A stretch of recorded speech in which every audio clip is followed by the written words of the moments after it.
The world is evolving at a faster pace than ever before. As we begin the path to recovery after worldwide disruption, this podcast explores how the design industry can adapt to changing expectations and create a better future for your businesses and consumers. I'm your host, Peter Marion, and you're listening to Create Tomorrow, the WGSN podcast.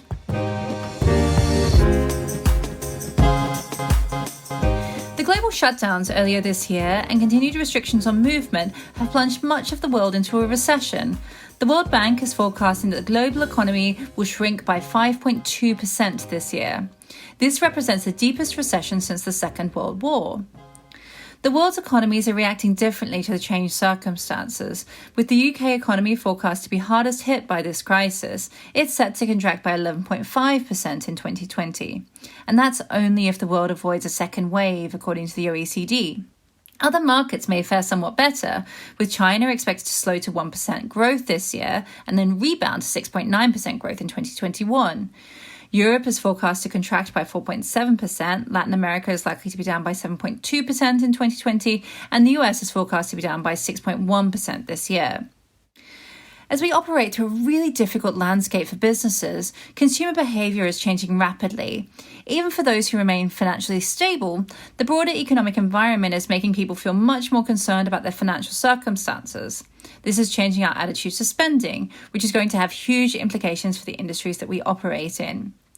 So what kinds of products are people going to want to buy, and how are they going to want to shop?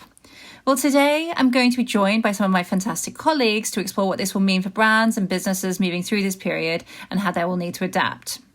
From Food and Drink, we've got Arthur Bovino, a senior strategist. Hey, how are you? Hi.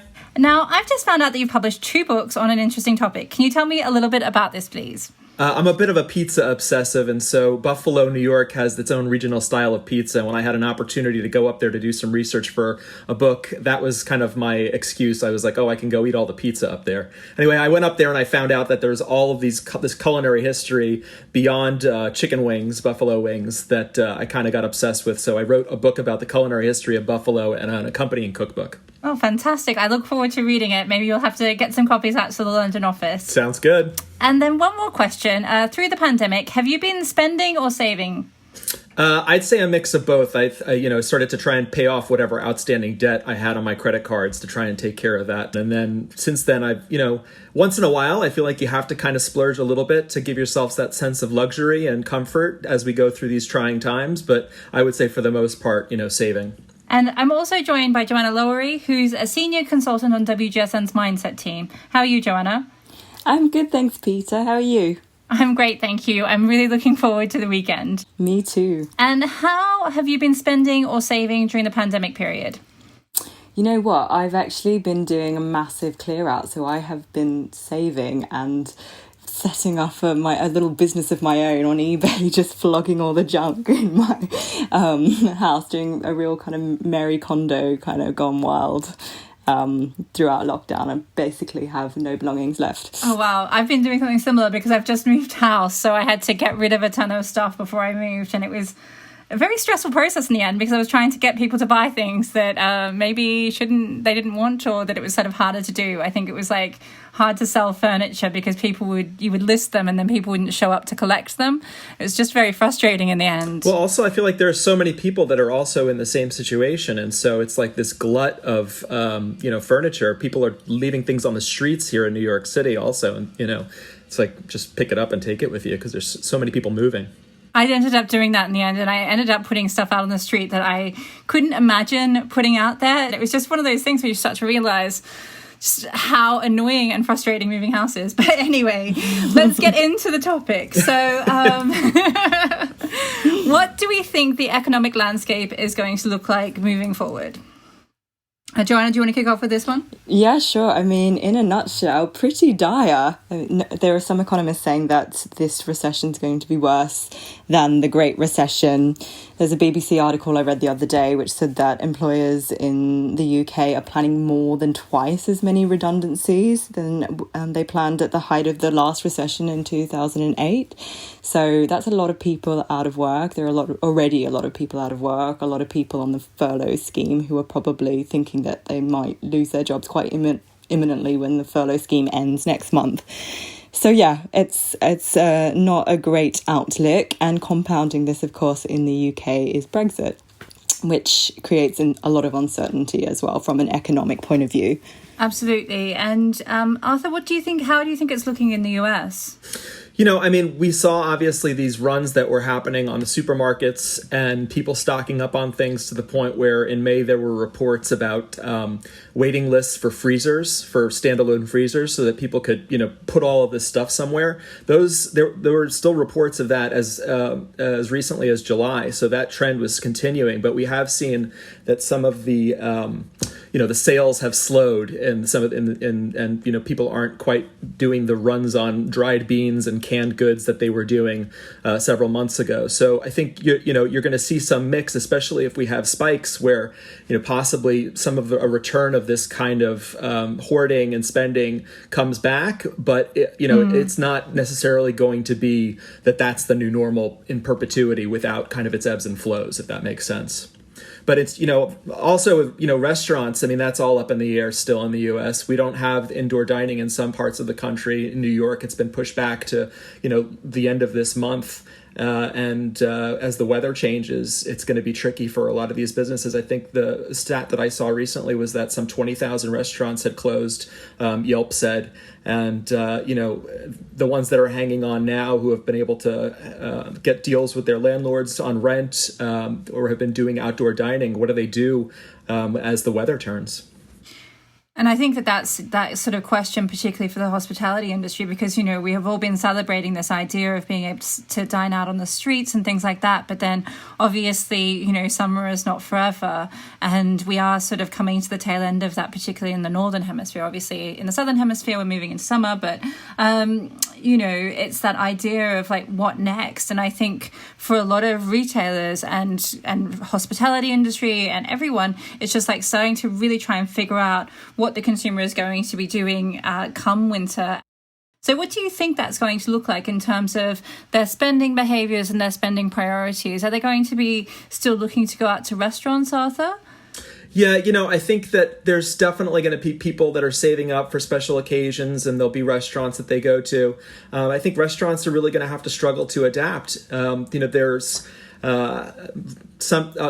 Joe's Shanghai here in Chinatown, which is a very popular soup dumpling place, has been doing, selling their soup dumplings to go and also delivery. But they've also started doing frozen soup dumplings, complete with the steaming, paper that you can make it so you can make these things at home. And I think that's something that, restaurants and chefs, we may see them start their own platforms, become their own brands. That's something that we've seen as a trend in the past, but trying to kind of increase that. There was a woman who is doing, she lost her job at 11 Madison Park. And for those who don't know, 11 Madison is regarded as one of the world's best restaurants.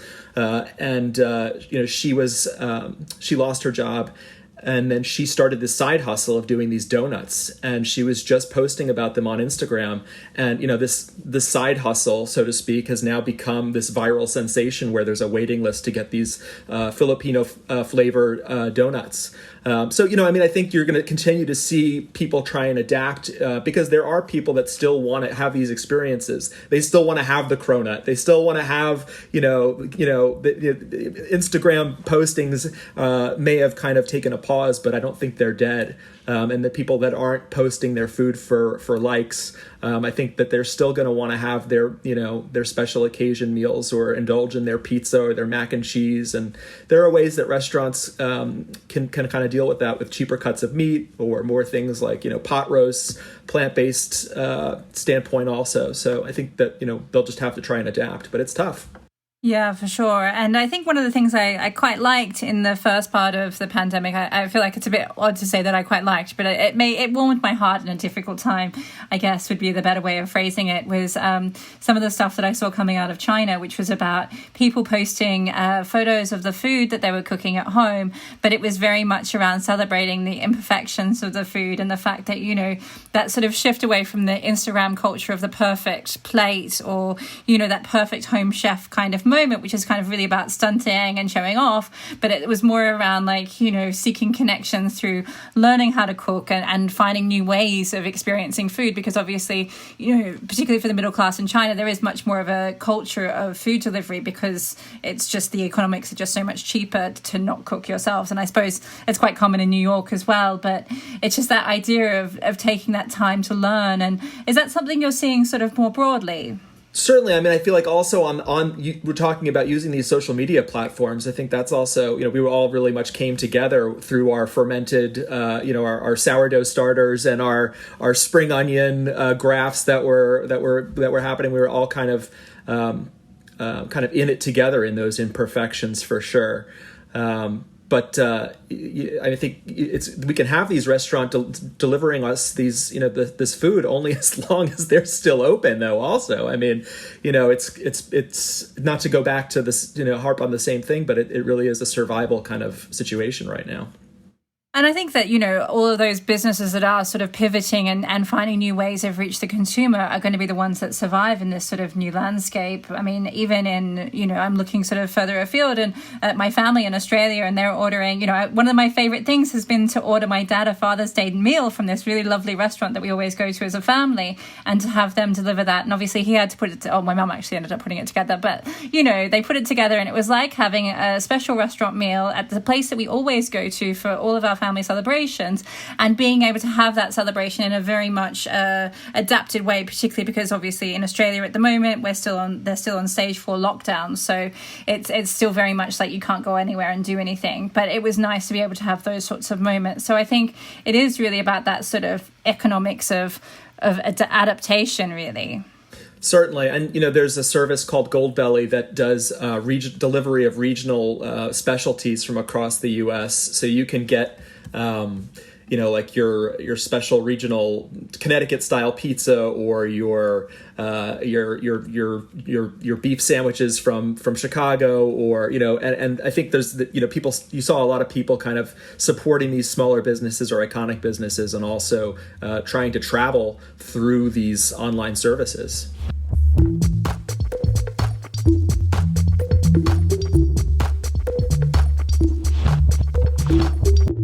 To jump back into sort of the mindset and the recessionary mindset, I guess one of the things I sort of think about is obviously there's a tremendous number of people that are now moving into unemployment or low employment or less secure employment, but there's also many people that are remaining employed. And for many of us, you know, we haven't really had, you know, we've moved into this sort of saving kind of mindset, and we're not going on holidays, and we're not having as many of those experiences that cost money. So for some people, you know, they're actually in some respects maybe a little bit better off financially, even though they might not want to be spending it.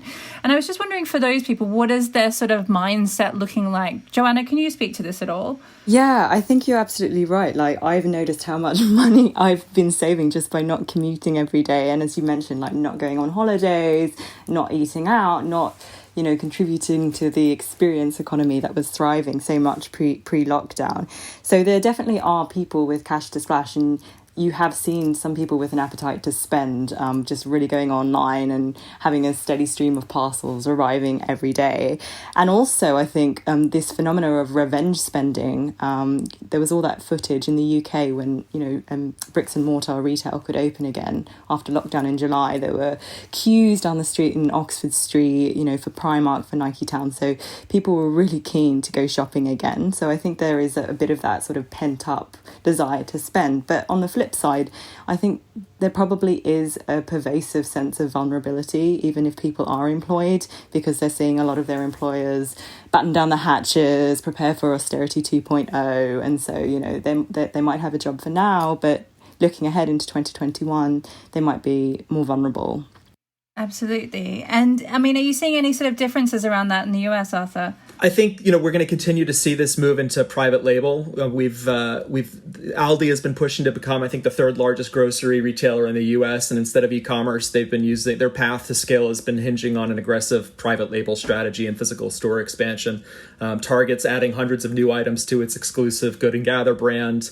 They've also announced that they're going to be starting a new premium line called Good and Gather Signature, featuring some like 60 different Italian sauces, specialty coffees, gourmet pizzas and pastas and stuff like that.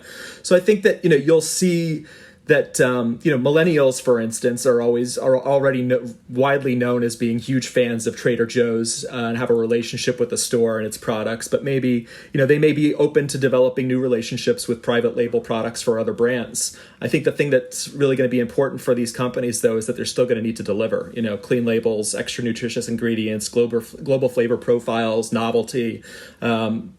People will still be looking for quality within that, but I think value for sure, and I think people are more open to that, than ever before, perhaps. And when you talk about value, what does that mean? Is that just about price, or is that about other things as well? Yeah, I mean, I think your sizes of products, lower prices for sure. Maybe instead of having some of the luxuries that, and when I talk about luxury, we're talking about the nail polish or lipstick of the beauty world, in the food world. So ice cream, cookies, crackers, but definitely reduced prices and also smaller size packaging of those things, so that they're more accessible and for less amount of money. Joanna, what are you seeing? Well, I think what you mentioned, Peter, around value is really interesting, because I think there is a new value dynamic at play.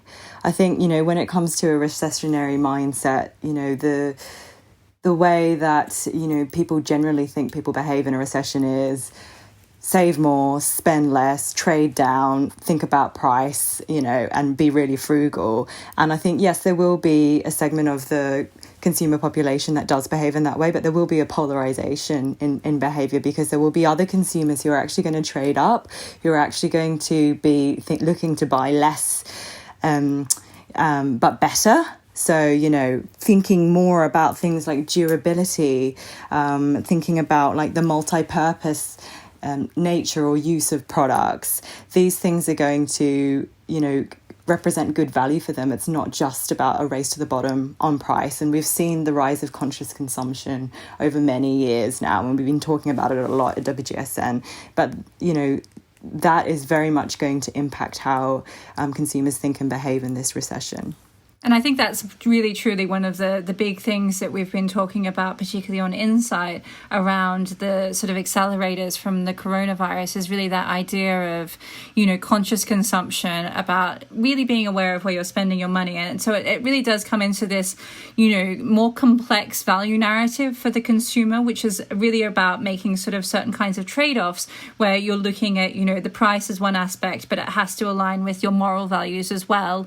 Yeah, to riff on that, I mean, just looking at this through the lens of quick service restaurants, this is a business that's, there's a group of people that probably didn't use these restaurants as much, and now they're kind of relying on them. And, providing value doesn't necessarily translate directly to the dollar or pound amount, as much as, hey, can we do family meal packs from these restaurants? Or, can we, and we're talking about the ethics or, the kind of the viewpoint on this is, let's add salads or vegetables that haven't previously been served by this restaurant, but that people who are used to kind of eating more healthfully will be looking for in a more value-oriented environment.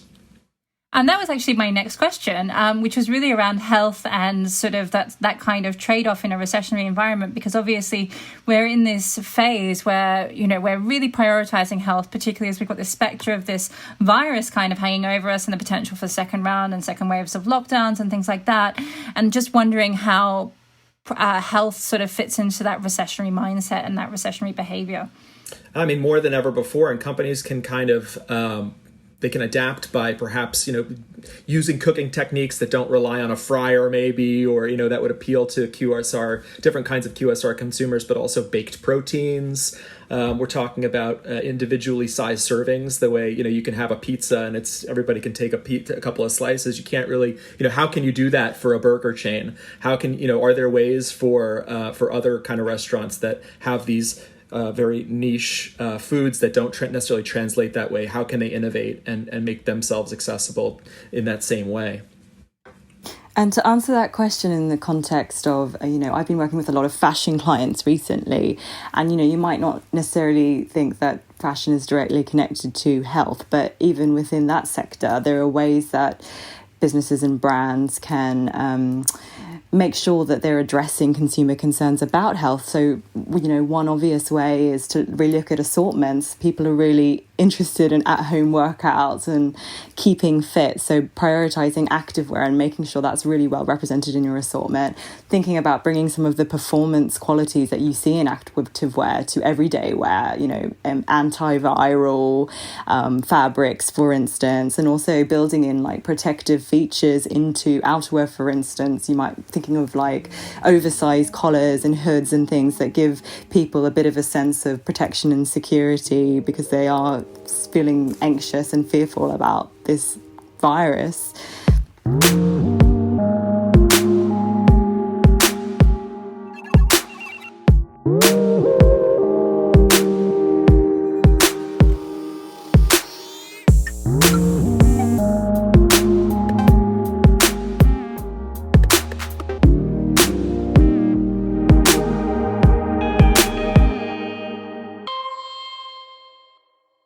And Joanna, to go back to some of the stuff you were talking about around fashion, I think that made me think about some of the reports that have been coming out on the fashion platform around sort of how businesses can especially fashion businesses, can tap into that mindset of the recessionary consumer around, because obviously our lives have changed so much in terms of how we live and the everyday activities around sort of multifunctionality and about how, brands and products should be appropriate for multiple scenarios. Can you talk to this a little bit more?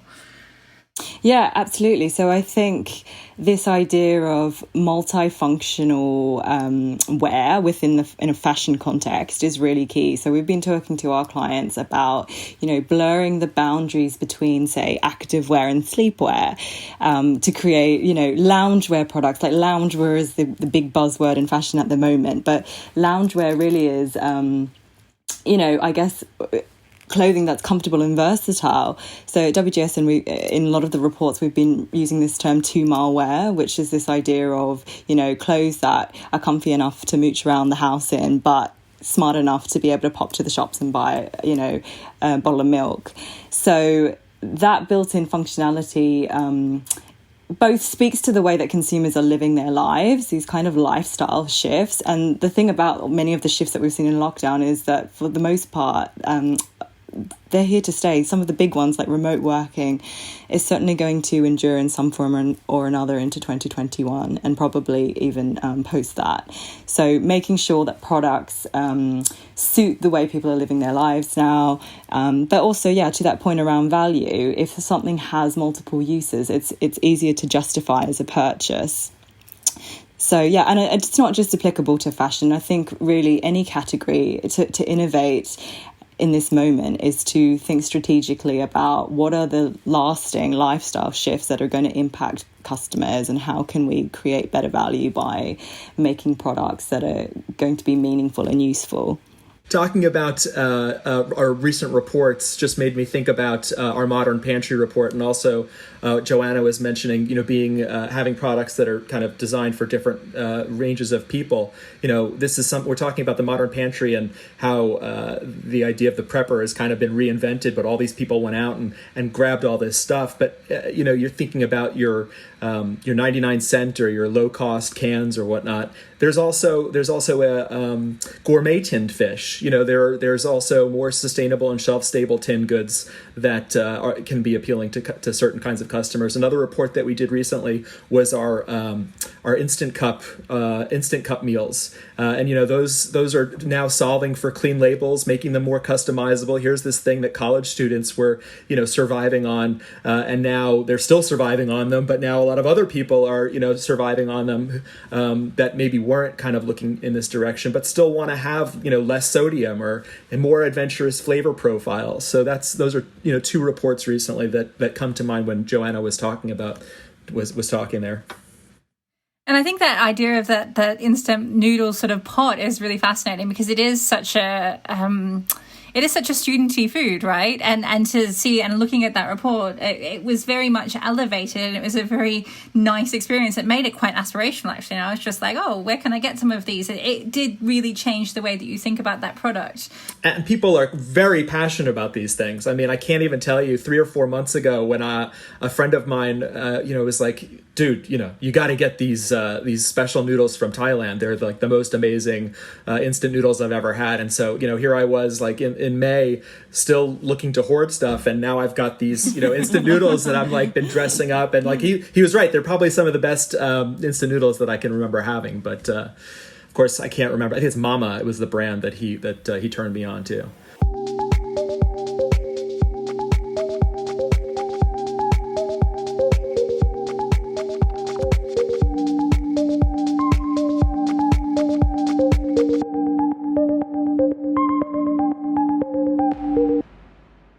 In terms of innovation, I guess, in times of crisis and in times of pandemic, and we have a lot of experience with the pandemic aspect, but in times of crisis and recession, really, lots of businesses kind of hold fire on innovating and new product development. They sort of go to the mattresses, to use a old film quote. What do you see happening around innovation, particularly in the food sector, through this recessionary period? Yeah, I mean, some of the stuff that we're seeing come out now has obviously been in development for a long period of time. And so, you have to account for that. But I think that innovation it comes out of necessity too. So, people are going to want more flavored things, especially if we go into a second spike, they're going to be looking for more ways to travel, quote unquote, travel through food exploration. So, products that are already well positioned in that way could see a boost, but also I think people who are looking to kind of be there for these consumers, whether they're innovating with, we did a report on chili condiments and flavored mayos. I mean, those are things like they're easy little things and they're not expensive, and they're ways for people to upgrade their regular culinary lifestyle. Also looking to innovating through innovating, quote unquote, through looking, giving you visual air quotes that nobody can see on the podcast, but foods that maybe people aren't as familiar with that they then get to explore. Tacos are super popular. Obviously, it's a very humble food, but we're seeing this trend of birria, this stewed beef taco that has kind of been taking off. And just down the street, as much as we talked about these restaurants closing, I've seen restaurants opening during the pandemic. There's a plant-based burger joint that's now open 2 or 3 blocks away from me, just around the corner from one of the most well-known, popular vegan burger places, Superiority Burger, in all of New York City. And to have a place that's around the corner open up doing smash burger patties with using Impossible beef and onions during the pandemic, we were to talk about that happening like 2 years ago, a plant-based, a patty burger joint opening up during a global pandemic, I would have told you are we watching some like crazy dystopia movie? But I mean, people are innovating, and that as an example, and this is a restaurant obviously, and it's not a retailer, but they were going to open up a different kind of restaurant, and once the things shifted, they decided they were still going to open up a restaurant, but it was going to be a plant-based burger joint. I mean, wow. Yeah, and I think, obviously the plant-based movement has been something that's been accelerating so much, and something that we've been seeing accelerate even faster as people start to think about the zoonotic nature of the pandemic and really considering their relationship to meat and animal-based products. To move to our last question that we always ask in every episode, how should businesses be responding? What's one short and one long-term action that companies should take? Joanna, do you want to kick off? Yeah, I mean, it really depends on the company, doesn't it? But I think in terms of innovation, we've spoken quite a bit about product innovation. And I think, yes, there certainly is a lot of opportunity to innovate right now. The crisis is an opportunity. But at the same time, innovating around the way you engage with your consumer in terms of how you communicate to them is also really critical, I think, for brands and businesses. So we've kind of touched on this idea of, consumers wanting different things from brands and choosing brands that have values that align with their own. And I think what's happened during lockdown is that consumers are looking to businesses and brands to, sort of take the leadership on this. They don't have that much faith maybe in governments and, initiatives like, for instance, Tesco in the UK, like giving out masks when there wasn't a clear guidance from the government, for instance, around do you have to wear a mask in a supermarket or not. So if businesses and brands can actually be on the front foot with their staff and show some leadership, that's going to really resonate with consumers. And I think it's also almost a necessity now for brands to be thinking in that way, but also, thinking in a more purpose-led way. So I think, Peter, what you said earlier about this idea of community mindedness and really, giving back to the local community and thinking in a community oriented way, again, that's something that's going to resonate with consumers. So yeah, I think as a strategy to think about is around the new role, really, that brands and retailers need to play post-pandemic. Fabulous. Thank you. And Arthur, what about you? Yeah, I think Joanna's right. I think, it's really about communication. I think being real and being true to their missions. Obviously, if you do one thing, you're not going to do something that's completely 180 from what you are already doing. But I think that looking for ways to make consumers' lives easier in ways that the people that are themselves consumers also behind these things want their lives to be made easier. Everybody knows what's going on right now. Everybody's experiencing, this together in a way. We're on our own in many ways, but we're also collectively undergoing this and, being there for each other. I think consumers are going to be looking for companies to be doing the right thing by the community and looking to see how they're making donations or they're trying to lift people up. But I think that's really, we have enough things going on right now where it's difficult or there's negativity. Be a positive force for the world. I know it's maybe sounds cliche, but I think that it's really true.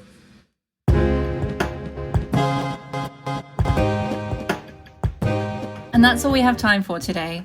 Thanks for listening to the WGSN podcast. If you've enjoyed what you've heard, then please subscribe to us. You can find us on all major podcast platforms. And if you really like what you heard, then please leave us a rating and review. It does help us get the word out there. Our managing director, Carla Basashi, will be back next time with Jenny Middleton to discuss the future of beauty. But in the interim, if you want to find more about what we've been talking about, then please head over to wgsn.com to find out how you can get access to much more insight and analysis. And if you're already a WGSN subscriber, head over to the site where we've pulled together all of our research on recessionary mindsets with key points from this podcast in one handy report. Thanks to our guests for being here, and I'd like to thank our show producer, Roland Bodnam. And again, thank you for being here. Please stay well and healthy, and we'll see you next time. Bye!